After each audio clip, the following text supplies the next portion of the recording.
Sejam bem-vindos a mais um episódio Universo do Psi Escolar Podcast, sempre trazendo muito conteúdo bacana para vocês da área da educação. E hoje eu estou aqui com uma convidada super especial. Eu particularmente aproveito ela no dia a dia, né? Então sempre que eu tenho alguma dúvida, sempre que eu preciso de algo em relação à parte burocrática, eu mando aqui um áudio, ó, e tenho acesso a isso, graças a Deus. E hoje trouxe ela para compartilhar tanto conteúdo rico na área da educação com vocês, que é nada mais, nada menos do que Andréia. Vou deixar que ela se apresente para vocês, tá? Então, e a gente vai falar hoje sobre avaliação diagnóstica, a base para um sucesso escolar. Então, assim, meu público, a maioria, são psicólogos que atuam na área escolar, certo? Professores e tudo mais. Então, assim, a gente não tem a pedagogia. E eu digo sempre, vamos trabalhar em conjunto com os pedagogos, com os outros profissionais relacionados à área da educação, para existir essa troca de experiência, de conhecimento.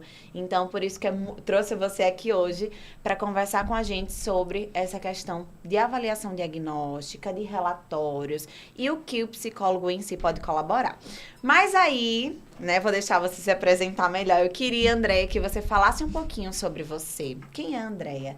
Contasse a sua história com a educação, falasse um pouquinho desse trabalho tão maravilhoso, né, e conseguisse compartilhar aí com quem vai assistir a gente. Oh, Eldine, obrigada pelo convite. É sempre muito bom estar também junto com você, tá? Gente, como a Aldine falou, meu nome é Andréia, tá? Andréia apaixonada pela educação, esse aí é o meu lema. Né? Depois vocês vão entender um pouquinho da minha história para entender o que é educação na minha vida hoje, tá? Eu tenho, né, a minha mãe como legado, né? Então, aos 6, 7 anos, eu não entendia por que nos momentos que a gente, né, gostaria de brincar, sair, passear, minha mãe estava debruçada em diários de classe, planejamento, correções de atividades o tempo inteiro, e eu não entendia o porquê disso, porque a gente queria sair para brincar, eu e as minhas irmãs. Então, isso foi ficando em mim, mas ao entrar na fase adulta de procurar a universidade, eu me deparei indo para uma área totalmente contrária à educação, né? A área contábil, entender um pouco de gestão de empresas, mas o destino também foi me levando, e aí eu fui parar em uma escola, e uma pessoa muito querida me abriu as portas para esse universo da escola, e onde eu passei por todos os setores, tive todo um conhecimento do chão de uma escola. E aí eu voltei a entender que, embora estivesse na prática, né, contábil ainda, eu procurei me especializar na área de educação. E aí eu fui buscar entender um pouco de legislação educacional, me especializar em inspeção educacional, busquei um mestrado para entender a organização e a gestão das escolas também. Então, isso foi fascinante na minha vida. E aí, após a conclusão da minha universidade e andamento já com o mestrado, com todas essas questões voltadas para a escola, eu junto com meu esposo, a gente abriu a Ancetec, uma empresa de consultoria pedagógica, de assessoria educacional, tá? Por quê? Porque eu vivenciei o chão da escola. Eu aprendi com cada um que ali pisava, desde um pai a um coordenador, a um aluno, e eu vi essa possibilidade de que é através da educação que a gente transforma. Então, a partir disso, a gente foi ampliando cada vez mais a empresa, né? E hoje a gente faz esse trabalho de consultoria, né? Desde a parte da criação do credenciamento da instituição, até a parte de formação continuada.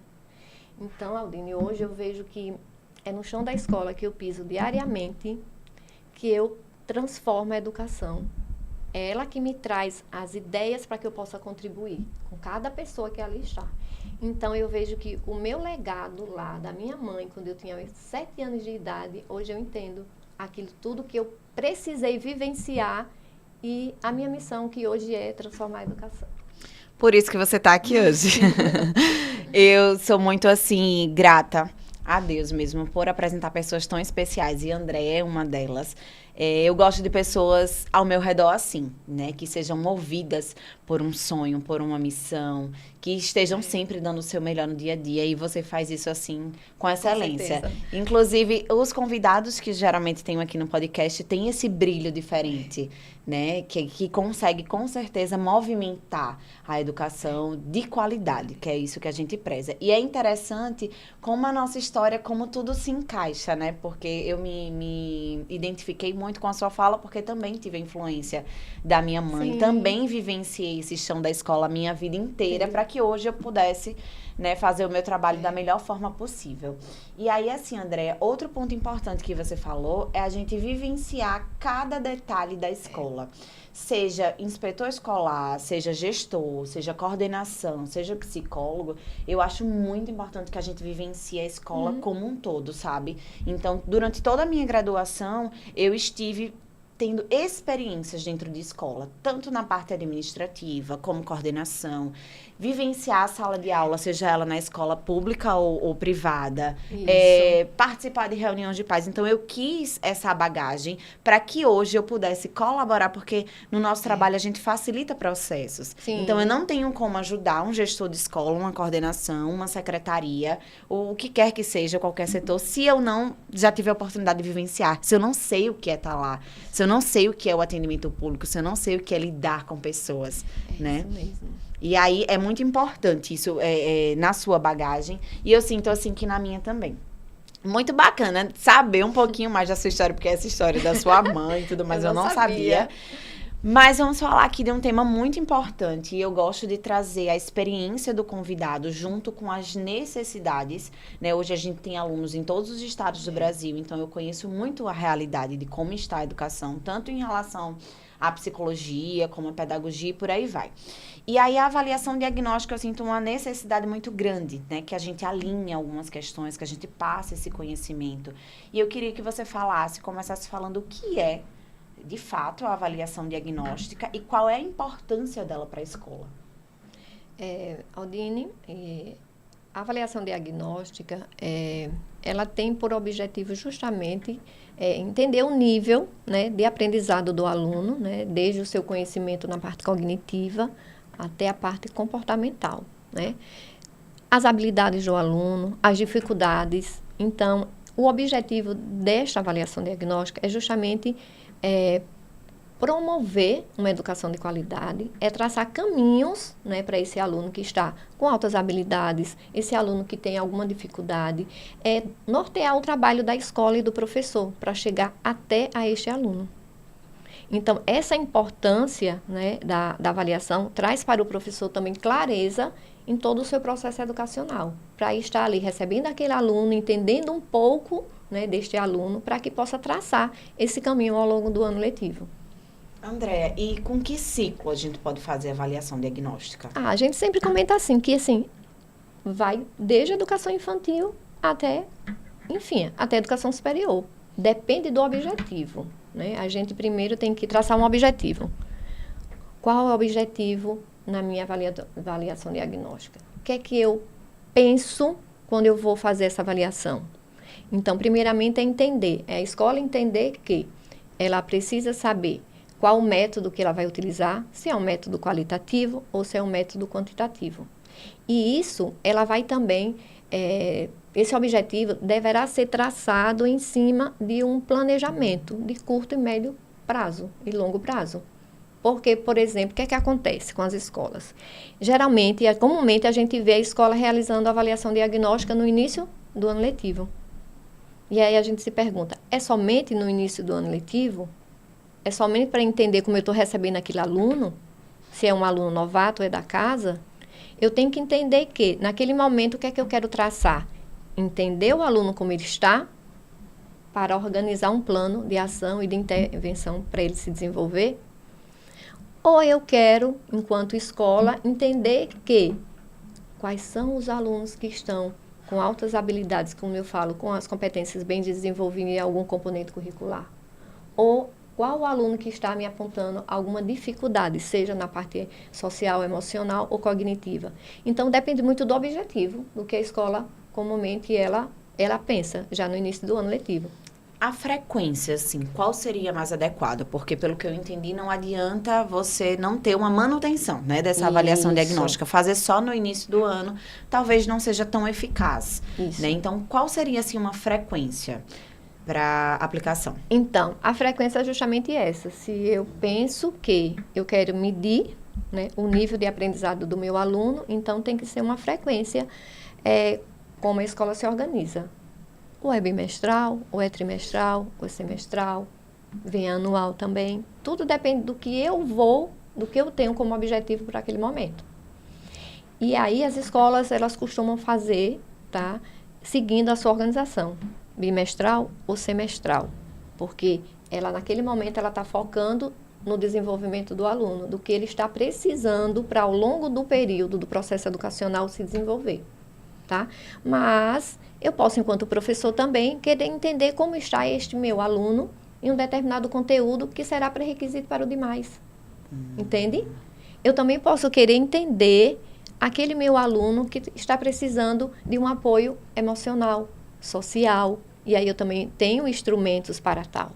Então, é entender a política da escola, primeiramente, e a necessidade, o que a escola vai colocar ali como método, que ela vai, frequência, organizar esse planejamento. André, ouvindo a sua fala, só se reforça da necessidade dos profissionais continuarem estudando, buscando conhecimento, se atualizando. Eu sei, assim, a gente que trabalha na área da educação, a gente não tem tanta disponibilidade de tempo, né? A gente vive porque, assim, quem está em sala de aula é toda uma exaustão mesmo das aulas, do cansaço físico. Fora isso, uma parte burocrática muito grande, né? De notas. É um cansaço muito grande. Então, acaba que muitos profissionais se perdem ao longo dessa atuação profissional de não conseguir, eu não consigo fazer. Queria muito fazer uma pós-graduação, queria muito fazer um curso, mas não consigo. Mas, gente, qualquer área que a gente escolha, a gente precisa dessa manutenção. As coisas se atualizam, a gente precisa reciclar, sim. Né? E aí é importante, a gente que trabalha com curso, sabe disso, né? Então, a Andrea tem a idealizadora da Ancetec, né? Que trabalha com esses cursos profissionalizantes. Eu estou também nesse mundo, né, tentando treinar e capacitar esses psicólogos a atuarem na área da educação, porque a atuação em si dos profissionais que fazem a diferença. Então, se não é o profissional que busca, que se atualiza, que tenta dar o seu melhor, porque eu digo a vocês, a gente não sabe de tudo. Não, entendeu? Então, a gente tá sempre precisando buscar. Então, aí a importância. Então, você que diz, não tenho tempo, eu não consigo, priorize. E pense, que tipo de profissional você quer ser? Então, porque eu, Aldine, eu repito muito isso. Eu não me formei para ser qualquer psicóloga. Eu tenho responsabilidade com a minha profissão. Então, eu estou sempre buscando, eu estou me atualizando, seja com alguém, seja com um curso, seja com um evento da área da educação, né, Andréia? Então, a gente precisa. O que eu vejo é, como você colocou, a gente tem um compromisso com a educação. Quando a gente passa pela formação e quando a gente decide ser um educador, a gente tem que entender que não só é a parte cognitiva que eu vou desenvolver no meu aluno, né? Junto à educação vem a parte social, emocional. Então, é um compromisso muito grande. Então, eu tenho que estar muito bem no meu processo formativo. Sim. Porque a educação, como todo segmento, ela vai se modificando, a sociedade vai mudando, novas coisas vão surgindo, novas situações vão surgindo, e é dentro da escola que elas muitas vezes são descobertas.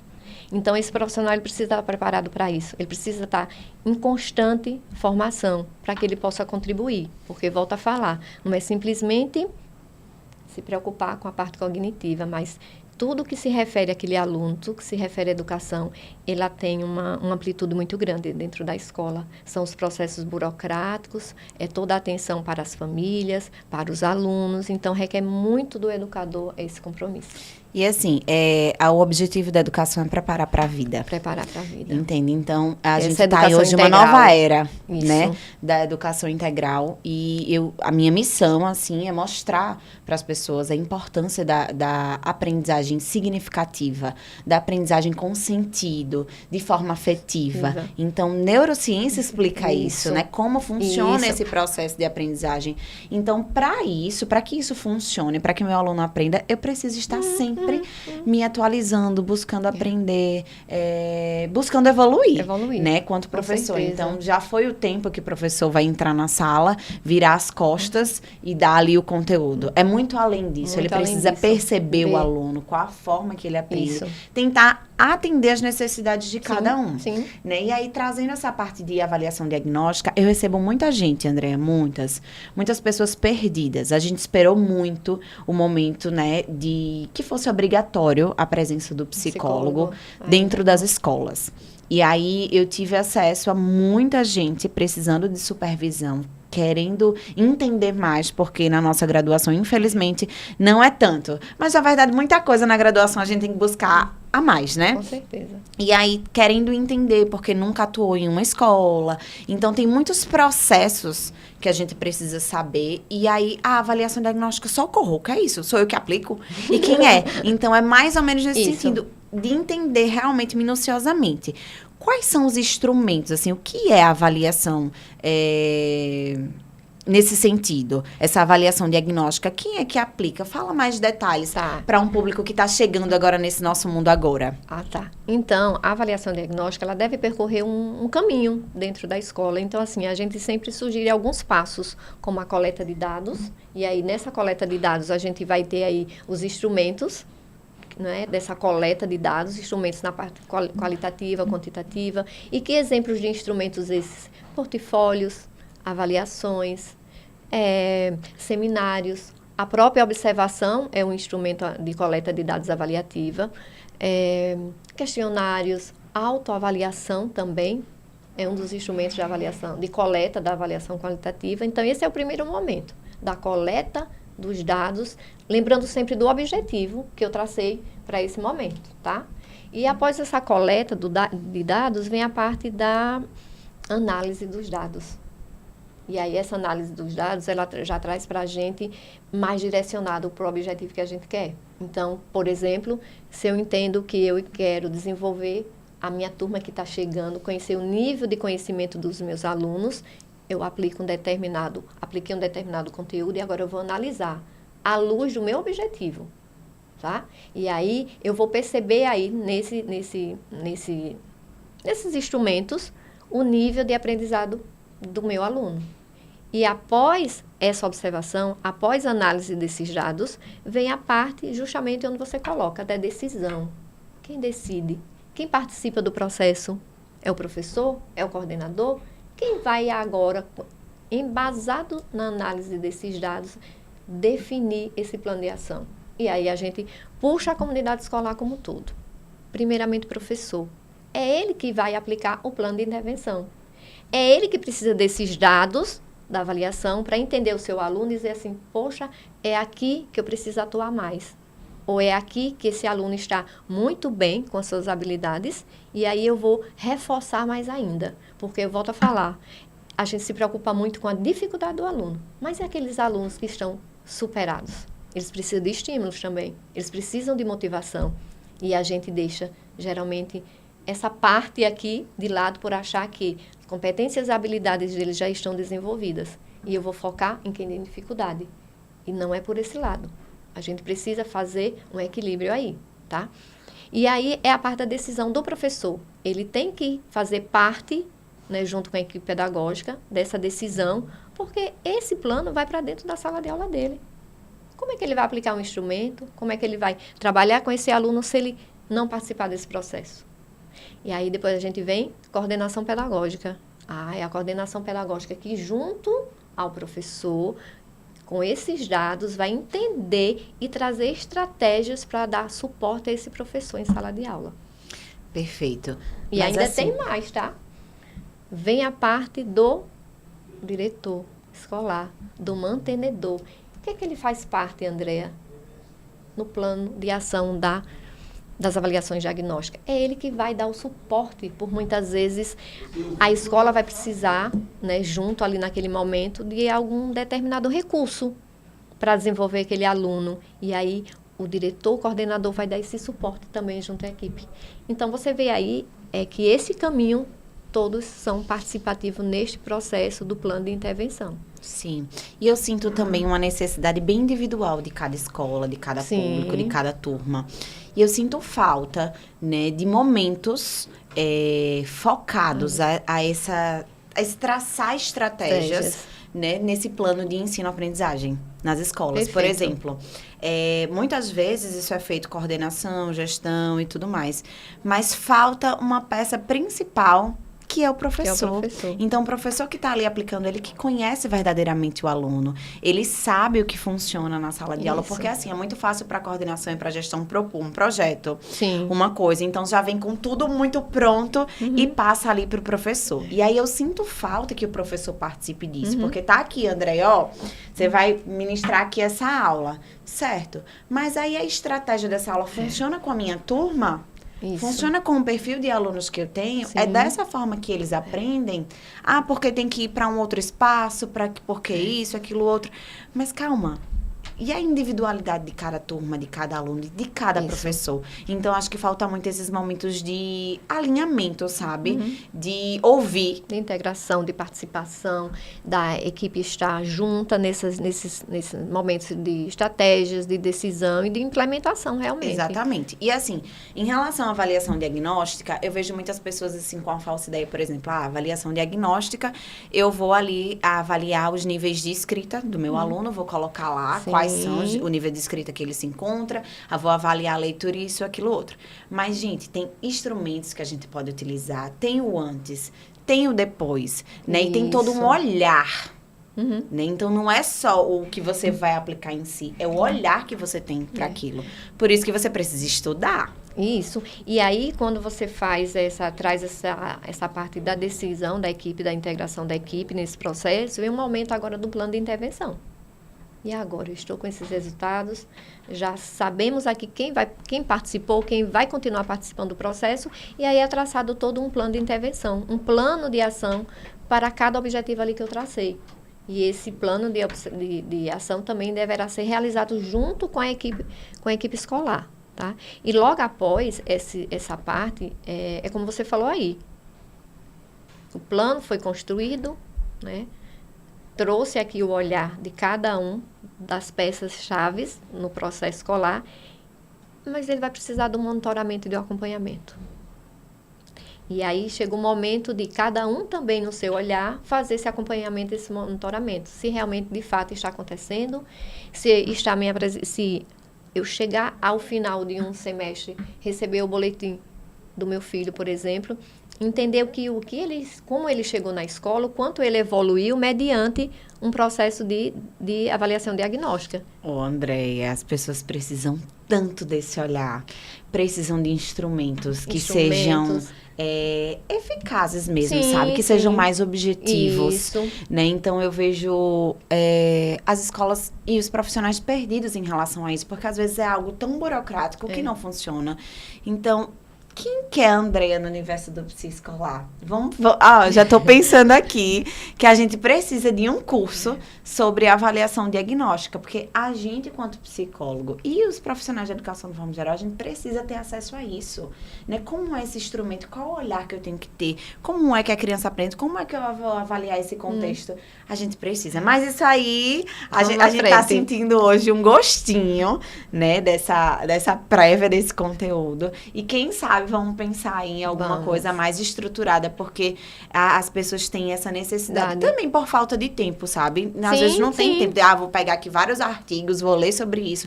Então, as pessoas precisam de um curso pronto. Precisam já de um direcionamento mais... E eu falo que a escola, a gente tem que lembrar que a escola, ela tem esse objetivo, né? Do desenvolvimento do aluno, todo esse processo, mas para esse desenvolvimento, a escola também tem que ter processos construídos. E o processo de avaliação diagnóstica é um processo.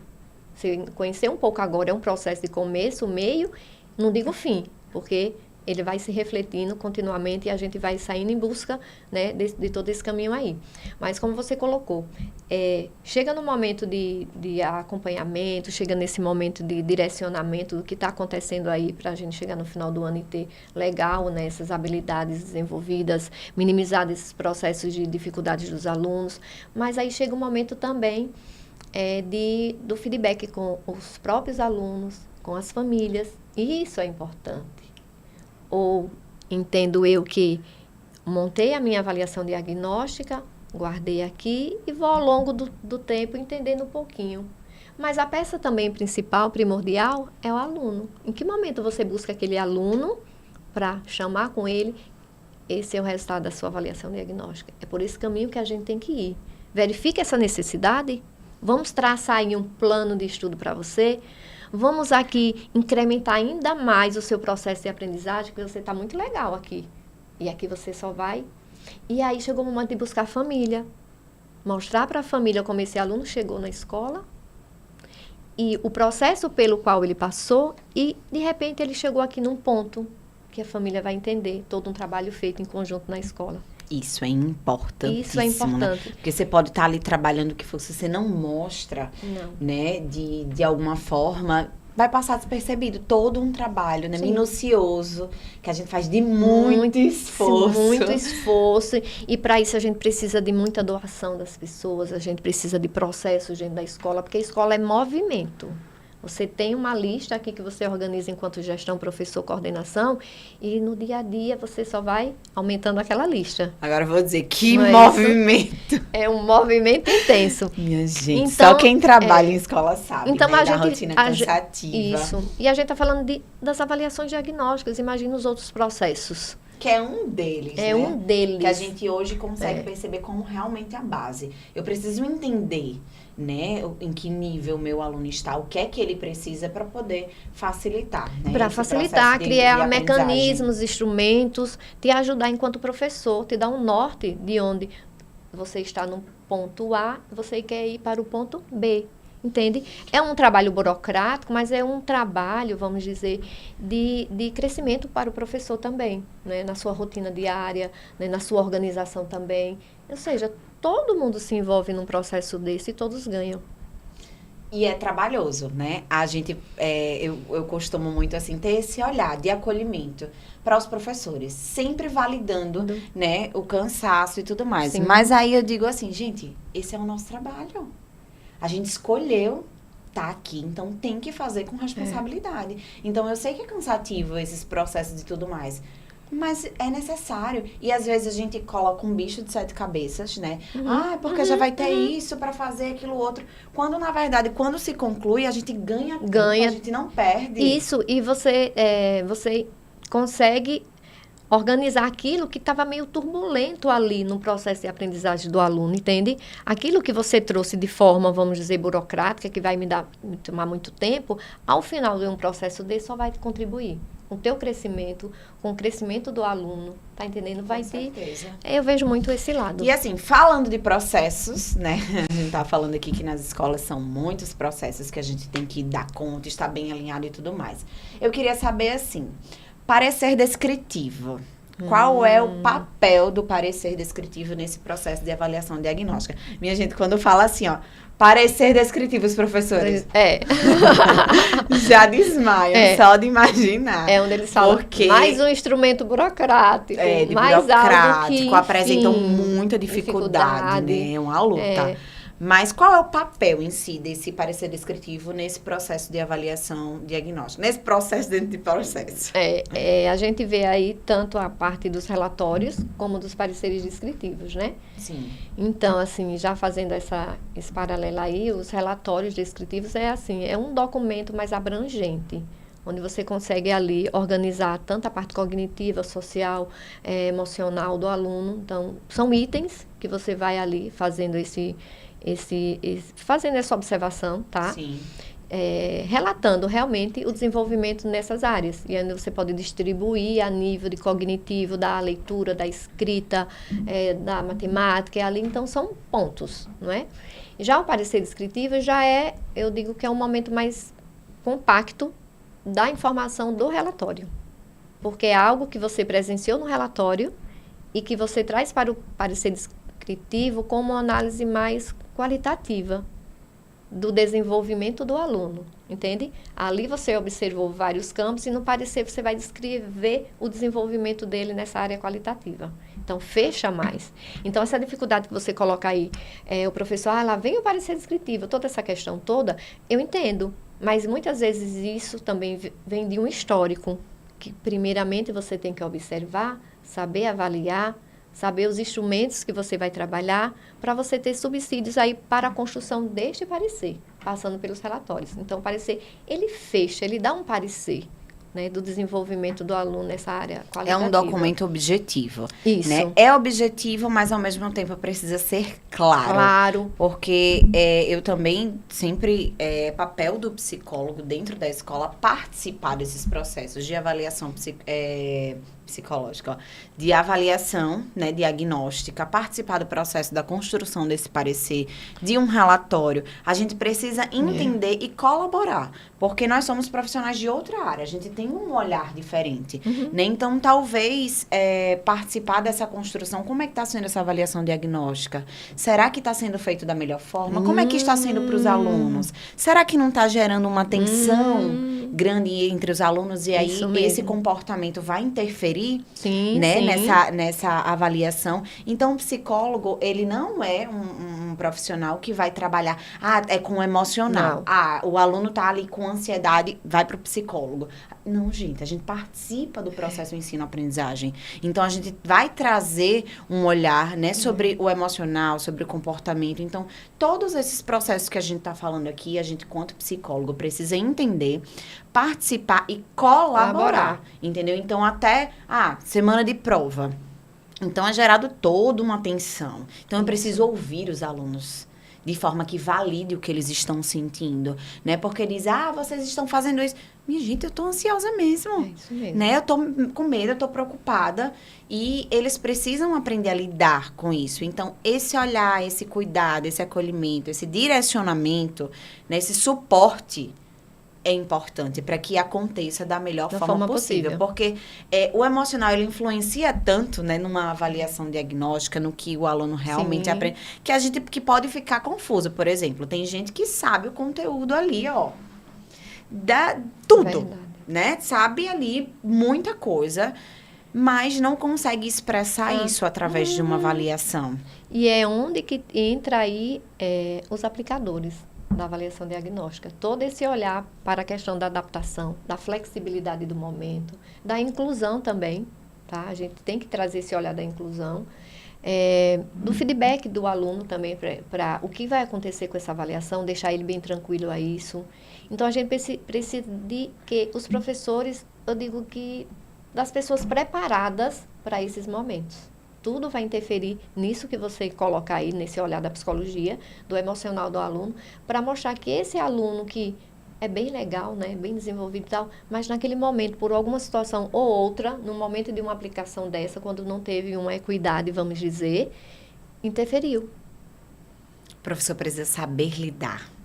Precisa estar preparado para esse todo, né? E aí é muito comum falas, né? É semana que vem as provas, viu? Aí você vai ver.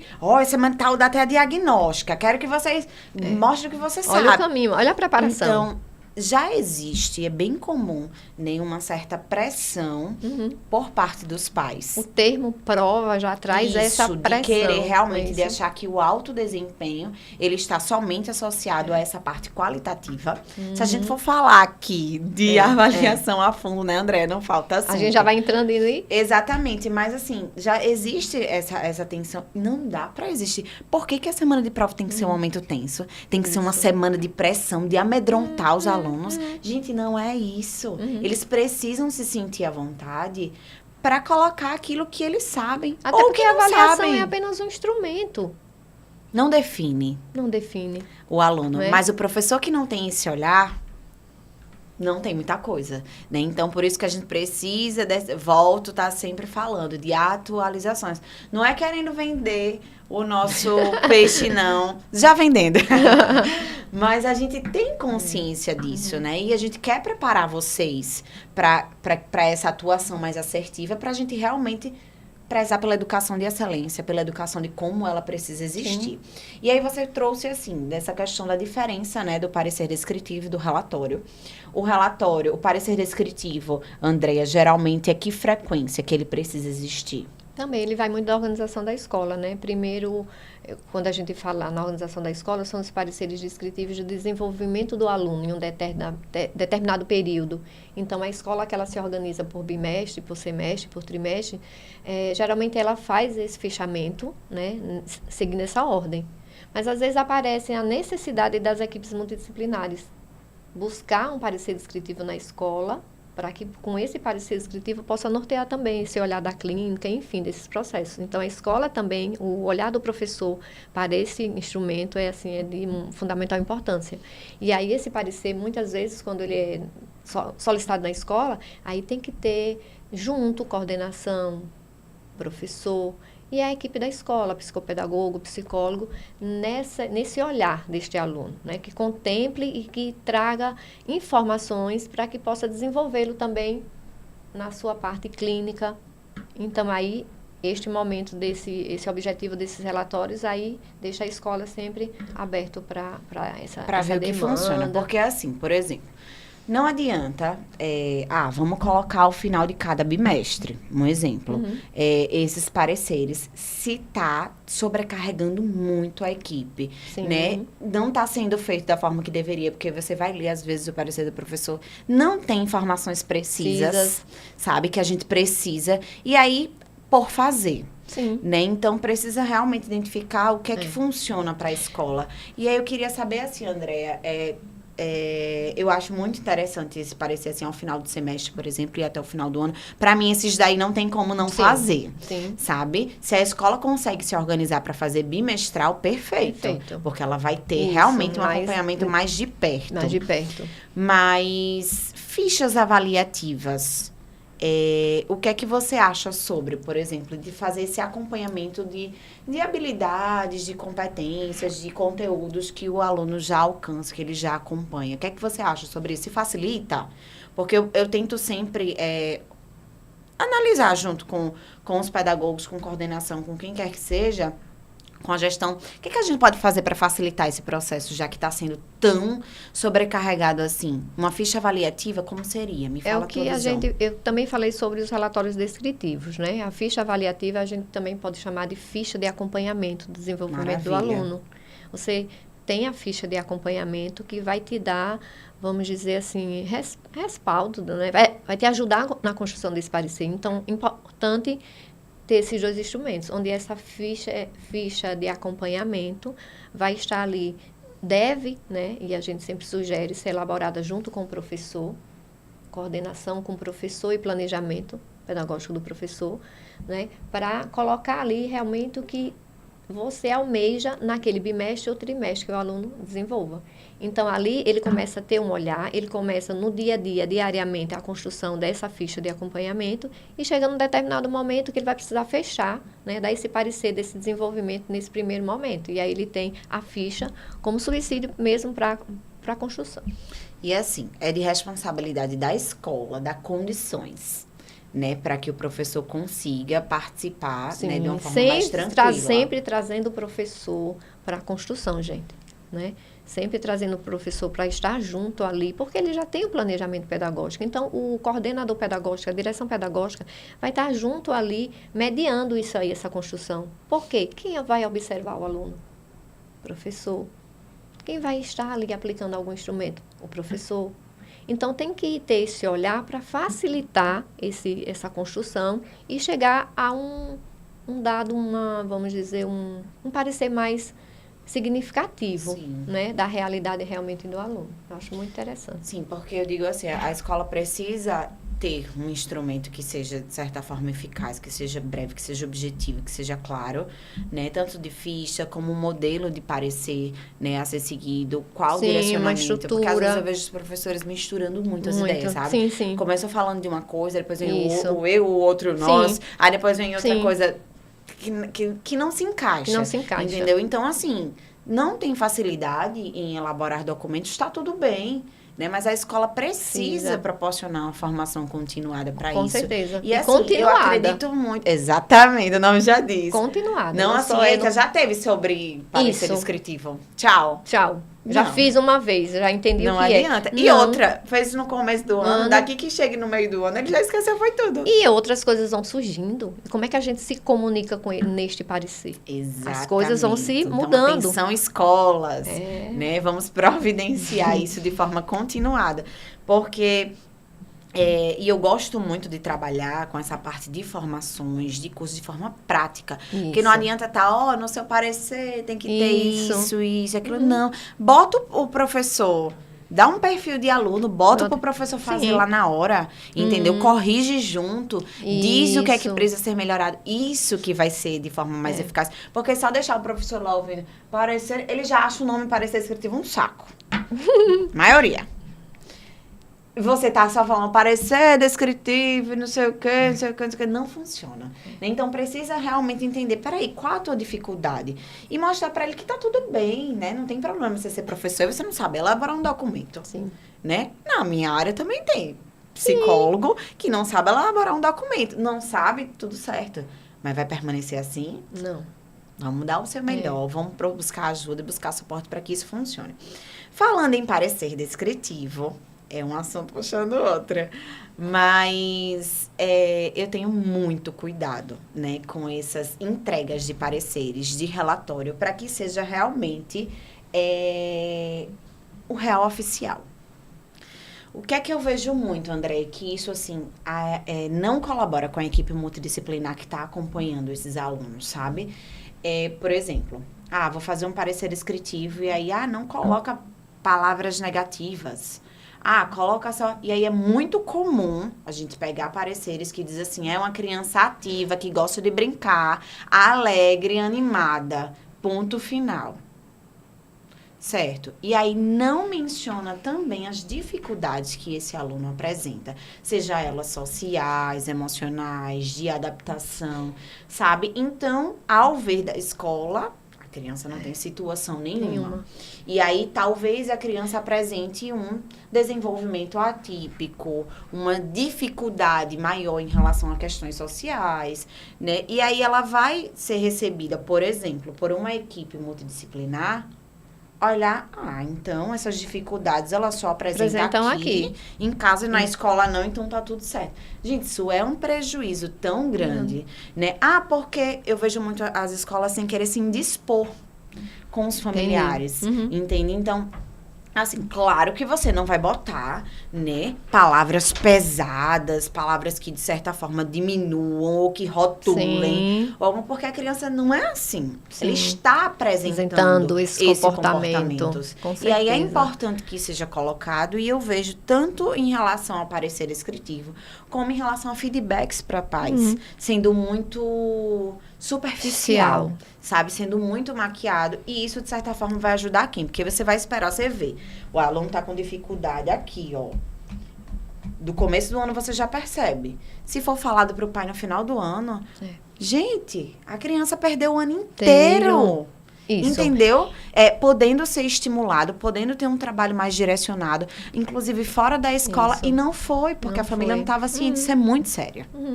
Esse é um dos objetivos do parecer descritivo. Este olhar para não chegar a entregar um parecer no final do ano letivo. Às vezes a escola faz o seguinte: a rotina já é muito grande, o professor está muito ocupado, então assim a gente vai elaborar o parecer descritivo no final do ano. Eu sempre deixo a escola muito à vontade para esse direcionamento, mas eu sempre sugiro e mostro realmente a real situação. Um parecer descritivo somente no final do ano, não tem como o pai receber e faz assim, e agora?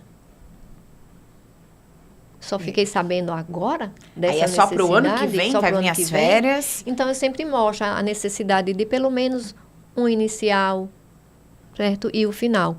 Porque o inicial vai te mostrar para o pai como ele chegou, como ele está se desenvolvendo, o que é que a escola está organizando para ajudá-lo nesse sentido. E no final, se realmente minimizou, se diminuiu aquela dificuldade. Então, para entender o que a escola se preocupou com esse momento e seguiu nesse propósito de ajudar. E assim, André, não só em relação a documentos em si, mas dar retorno às famílias, receber essas famílias na escola, chamar. E eu falo para os pais o seguinte, ó, foi chamado na escola, não leva como uma coisa de outro mundo. Eita, meu filho tá dando trabalho. Ele é parte nesse processo. Exatamente, ele precisa entender minuciosamente. Isso. E nós, seres humanos, nós somos um conjunto de habilidades e de dificuldades. Sim. Com as crianças, com os adolescentes, não Sim, são diferentes. sempre. Eles estão em processo de formação. Quais são as dificuldades? Precisam ser mencionadas. Então, por exemplo, um aluno que está ali o tempo inteiro demonstrando de forma bem significativa uma dificuldade de frustração. Em nenhum momento é mencionado para a família. Né? E aí, isso interfere diretamente na aprendizagem, porque se ele não aceita o erro, isso vai interferir na aprendizagem, que a gente aprende errando. Isso. Né? Se ele se sente inseguro ao ponto, isso vai travar, né, esse processo. E quando você coloca aí a transparência, né, dessas informações no parecer descritivo é primordial. E também eu vejo que a escola, ela tem que entender o objetivo daquele. Às vezes, o parecer precisa sair para trazer o desenvolvimento do aluno. Mas, como eu falei também no início, às vezes ele chega através de uma equipe multidisciplinar. E aí a escola recebe essa demanda da equipe multidisciplinar. A coordenação procura entender a função e o objetivo daquele parecer para poder direcionar. Porque muitas vezes chega também para mim, para analisar esse, né, faço trabalho junto de análise de parecer, de relatórios. E o que a equipe multidisciplinar espera não é o que o professor colocou ali. E vice-versa, entende? Então, acho que isso é importante, chegar a uma demanda e procurar compreender a função e o objetivo daquele relatório, para que a gente possa, sim, abrir aí caminhos para ajudar nessa concepção. Acho que é o primeiro ponto. Assim, mas o pai não vai aceitar se colocar que a criança não está conseguindo lidar bem com os colegas e que... Mas você esperou só esse momento para conversar com o pai? Ou você já vem conversando com a família, já vem dando feedback, porque já vem se a família preparando já sabe, a família? Exatamente, ela não vai receber do nada.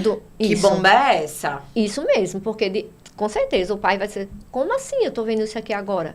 E por que antes isso não foi mencionado? E por que isso antes não foi trazido para mim? E a responsabilidade de escola e família são juntas ali, neste ponto aqui. Exatamente. Entende? Eu prezo muito por isso, sabe, nas escolas, que eu presto serviços desses retornos aos pais. Então, no emocionário mesmo, no projeto que a gente tem, a gente aplica, né, essas aulas para desenvolver as habilidades socioemocionais e acompanha o desenvolvimento desses alunos. Então, o mínimo que é percebido precisa ser pontuado à família, para que ela vá, de certa forma, colaborando, né? E até conversando com mães, né, amigas e tudo mais, elas sempre relatam essa angústia, né, de dizer, e aí, ele tá precisando de alguma coisa? Porque seu filho vai ter dificuldade com alguma coisa, né? O que ele precisa de suporte. E como é que a gente dá o suporte sem saber? Sem saber. Entende? Então, assim, o papel do psicólogo é crucial. Para que entenda, é percebido, né? Tem esse olhar em relação ao todo, não só a aprendizagem, não só ao cognitivo, mas como social, emocional, afetivo, tudo que engloba, né, o desenvolvimento global em si, e que isso seja pontuado para as escolas, para que dê esses retornos aos pais. E também o psicólogo pode ajudar nessa comunicação assertiva. Porque, por exemplo, em plantões pedagógicos é comum a gente encontrar os professores muito nervosos, sabe? André, Aline, eu preciso de ajuda, eu fico nervosa, eu não gosto de falar em público, isso, aquilo, outro. Então, o psicólogo, estando dentro da escola, ele vai dar o suporte, né, de preparatório, né, de comunicação assertiva, de habilidades de relacionamento. Então, todas essas dificuldades podem ser, né, desenvolvidas, nessas habilidades que estão aí em déficits, podem ser desenvolvidas e a gente tentar tornar esse momento mais positivo possível. Não tem como dizer assim, você não vai ficar nervoso, você não vai ficar... Porque a gente fica, né? Mas isso não pode paralisar.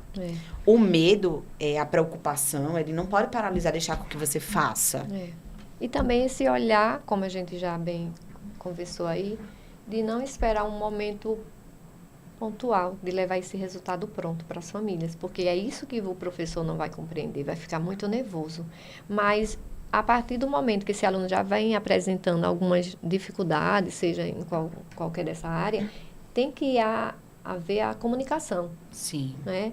ou através da coordenação pedagógica, ou abertura para receber o pai, a mãe, entende? Algum momento com o professor, e por que só pode ser no momento de um plantão pedagógico, entende? Tem que já nos primeiros momentos, a partir justamente das avaliações diagnósticas.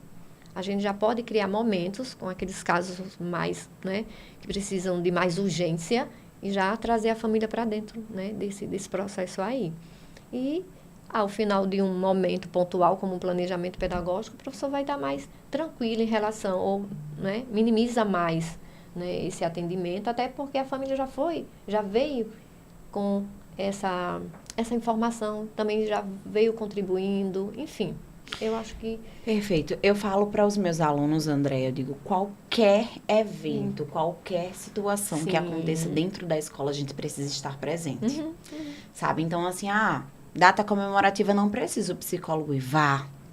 É um campo, veja, né, como é que a escola funciona, de né? Como é que a escola funciona, qual é o perfil dos pais, se mostre presente, se mostre disponível, né? É um momento de você se apresentar, talvez. Então, tem muita coisa. Então, todos esses processos, você não é um profissional que vai chegar e vai para a sua sala e pronto. Não, você precisa estar ali itinerante o tempo inteiro, se movimentando. Vai na secretaria, escuta, né? Quais são as demandas, o que é que você poderia colaborar, na portaria, observa como é o acolhimento dessas famílias. Então, a gente trabalha facilitando processos em todos os setores, entendendo a importância de cada profissional que está ali, de cada aluno, da comunidade escolar como um todo.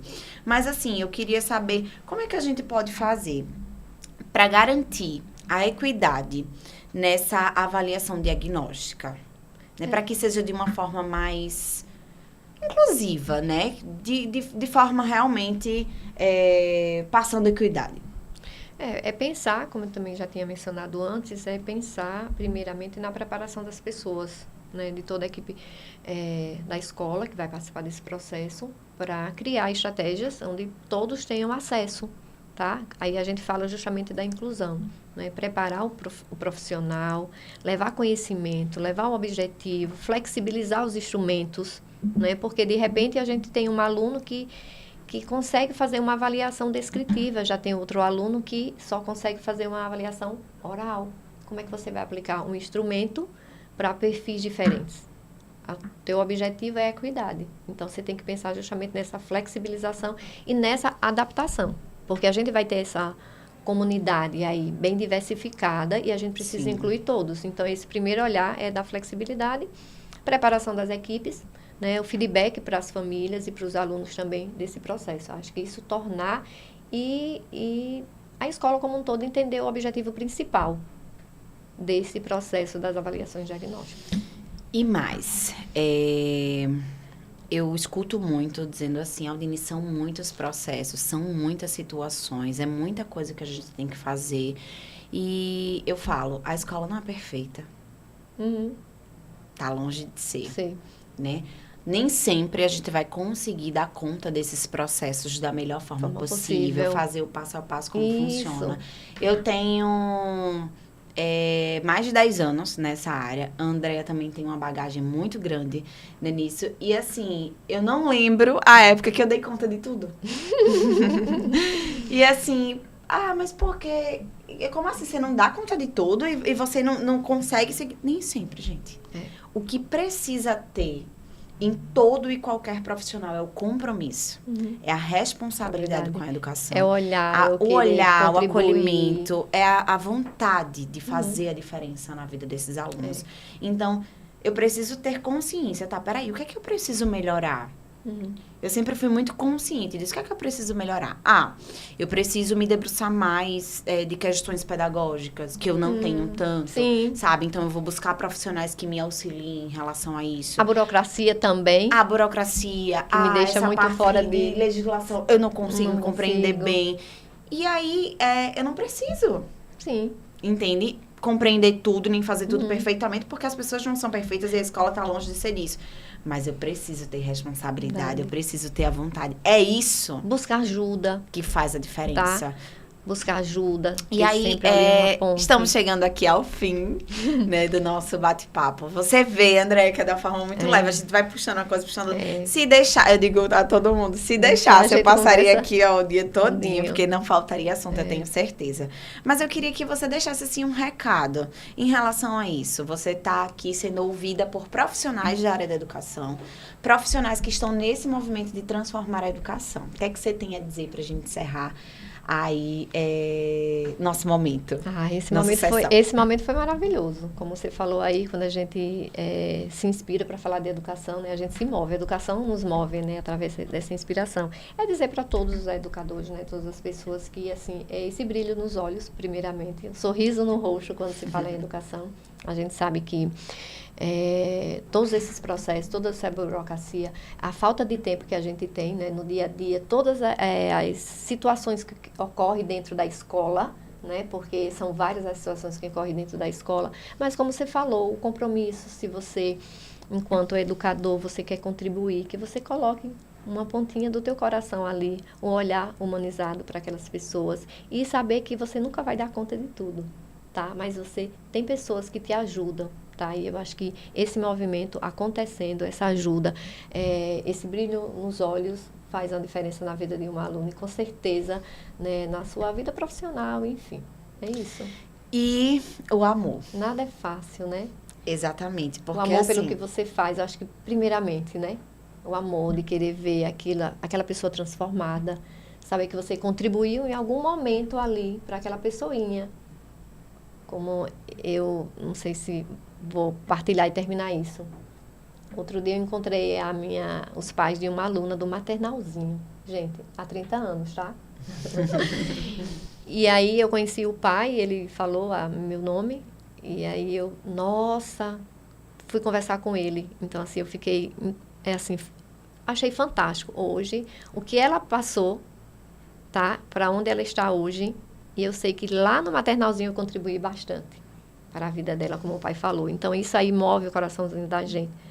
Alguma coisinha que você plantou, uma sementinha que você fez a diferença na vida do aluno. E é isso. A escola é esse movimento, a escola é tudo isso, mas e a gente não tem noção disso, né? Tem até uma frase, você não sabe quantas vidas você conseguiu transformar com seu trabalho, mais ou menos assim. Mas elas saberão.